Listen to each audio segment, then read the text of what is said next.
আসসালামু আলাইকুম প্রিয় ফেসবুক বন্ধুরা, কেমন আছেন আপনারা? অনেক সকাল, তারপরেও আপনাদের মাঝে কিছু কথা বলার জন্য চলে আসলাম। কথা হলো আমাদের প্রতিদিনের কাজ, প্রতিদিনের চলাফেরা, আমরা কি করি এই সম্পর্কে কিছু কথা বলি। আমি বাংলাদেশ জামাত ইসলামের একজন কর্মী, সাধারণ কর্মী। আমার কাজের কথাই বলি। আমার কাজ পাঁচ ওয়াক্ত নামাজ, তো আল্লাহ পাকের অর্ডার, ফরজ কাজ, সবাই পড়তে হবে। তাই অর্ডার অনুযায়ী, আল্লাহ পাকের অর্ডার অনুযায়ী আল্লাহ পাক তার অশেষ মেহেরবানি আজকে আমাকে নামাজ পড়ার তৌফিক দান করছেন, ফজরের নামাজ।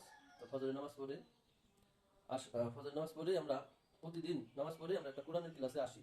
এটা বাংলাদেশ জামাত ইসলামের অফিস বানাইছি আমরা, প্লাস কোরআন ফ্রি কোরআন শিক্ষা ক্লাস চালু করছি। এই ক্লাসে এই অফিস উদ্বোধন করেন এখন বর্তমান সে সৌদি আরব আছে ইমরান, ছিল আমাদের সাথে সবুজ, ছিল শাহিদুল ভাই, ছিল আক্তার ভাই এবং আমি, এবং জুয়েল ভাই ছিল, রাব্বি আছে, হ্যাঁ, আর অনেকেই ছিল। কেউ আসে রেগুলার, কেউ আসে না, সবাই ব্যস্ততার কারণে আসতে পারে না, কয়েকজন বিদেশে গেছে। তাই আজকে আমি আসলাম সকালে আইসা, এই যে দেখেন আমাদের অফিসটা দেখাই, এই যে আমাদের বই রাখা থাকে। আর হইতেছে আইসা সেটা ওই যে ঝাড়ু রাখা দেখতেছেন, সুন্দর করে ঝাড়ু দিচ্ছি, চেয়ারগুলো মুছছি, মুছে সুন্দর করে সাজাইয়া, এই যে চেয়ার দেখতে পাইতেছেন, টেবিল আছে, সুন্দর করে সাজাইয়া এই যে বইছি, বইসে বইগুলো এলোমেলো আছে, বইগুলো গুছাইতেছি, বইগুলো গুছাই রাখতেছি, বইগুলো এলোমেলো। আমরা সিপারা পড়ি তো, এখন কোরআন শরীফ ধরি নেই, সিপারা পড়ি, সিপারা। তারপর বই আছে নুরানি পদ্ধতিতে কোরআন শিক্ষা। তারপরে অনেক অনেক ভালো ভালো বই আছে, যেমন এটা সাইদ আবুল আলা মদুদি হজের হাকিকত। এগুলো পড়লে জীবন পরিবর্তন হয়, কিছু না কিছু জ্ঞান হয়। তারপরে আসে,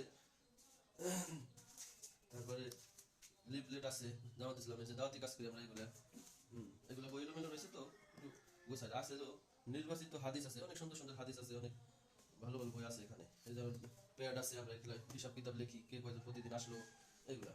তারপরে আছে ইমানের হাকিকত, তারপরে আছে ইসলামের হাকিকত, তারপরে আছে এসো হাতে হাতে হাদিস পড়ি, তারপরে গঠনতন্ত্র, হ্যাঁ, এলোমেলো রয়েছে, একটু গোছায় রাখি। তারপরে আছে সত্যের সাক্ষ্য, অনেক ভালো একটা বই, সত্যের সাক্ষ্য।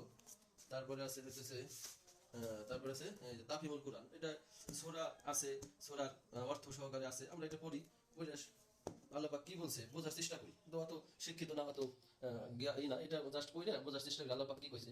কারণ দেখেন দুনিয়ায় আমরা আছি, বেঁচে আছি, কিন্তু আমাদের তো একটা গাইডলাইন আছে, সেটা আমরা জানি না। সেটা আল্লাহ পাক আমাদের গাইডলাইনের জন্য কোরআন পাঠাইছে, এটা আমরা গুরুত্ব সবাই তেমন এটা দিই না। কিন্তু কোরআনকে আমরা ছেড়ে দিছি বলে আজকে সমাজে অনেক অনিয়ম, বিশৃঙ্খলা, নেশাদ্রব্য জাত ছড়াই গেছে। এগুলো খাইলে আখিরাতও শেষ, মানুষের দুনিয়া শেষ, না বোঝার কারণে ফ্যামিলিও শেষ হয়ে যেতেছে।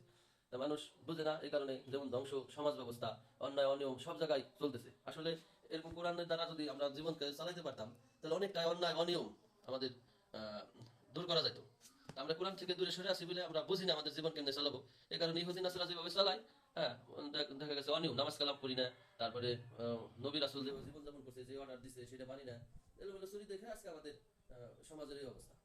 আমি সকলকে কব, সমাজ যদি পরিবর্তন করা হয়, ভালো করা হয়, তাহলে আপনারা কোরআনের কাছে আসেন, কোরআন শিক্ষা করেন, আল্লাহ পাক কি নির্দেশ দিছে সেই নির্দেশ অনুযায়ী জীবনকে গঠন করেন। তা না হলে তা না হলে কি হবে, যদি আপনি ঘুমাই থাকেন, ঘুমাই থাকলে পারে আপনার ছেলেরা ঘুমাই থাকবে, আপনার আল্লাহ পাকের অর্ডার মানলেন না, নামাজ পড়লেন না, আপনার ছেলেও মানলো না, আপনার জীবন যেরকম অনিয়মের মাঝে গেল, আপনার ছেলেও, ছেলে মেয়ে বউ, তাদের জীবনও অনিয়মের মাঝে গেল। এখানে সবাইকে বলবো আপনারা উঠেন, ফজরের নামাজ পড়েন, তারপর জোহরের নামাজ পড়েন, আসর পড়েন, মাগরিব পড়েন, এশা পড়েন। এই 5 বার যদি আল্লাহ পাকের নাম নেওয়া যায়, অন্তত অন্যায় কাজ করার সময় অনেকের বাঁচবে বিবেকে, যে না, আমি তো আল্লাহ পাকের নাম নিছি, একজন রব আছে আমাদের, তার ভয় অন্তত অন্যায় কাজটা আমার করা যাবে না। ঠিক আছে, তার সবাই আহ্বান করবো, আসেন ফজরের নামাজ পড়েন, ফজরের নামাজ পড়া আপনাদের এই যে আমাদের এলাকায় সুদূরের মানুষ আসতে পারবে না, আমাদের এলাকায় যে কোরআনের ক্লাসটা চালু করছি, এখন আমাদের দলে থেকে 2-3 জন বাহিরে চলে যাওয়ার কারণে ক্লাসের লোকজন কম হয়, দেখা গেছে 2 জন 3 জন, একজনও হয়। সেই কারণে সবাইকে দাওয়াত, আসেন, তিনি শিক্ষা করেন, আল্লাহ পাক কি বলছে কোরআন পড়েন, তার তর্জমা জানেন, তারপরে আপনারা জীবনকে কোরআনের আলোকে গঠন করেন। আসসালামু আলাইকুম।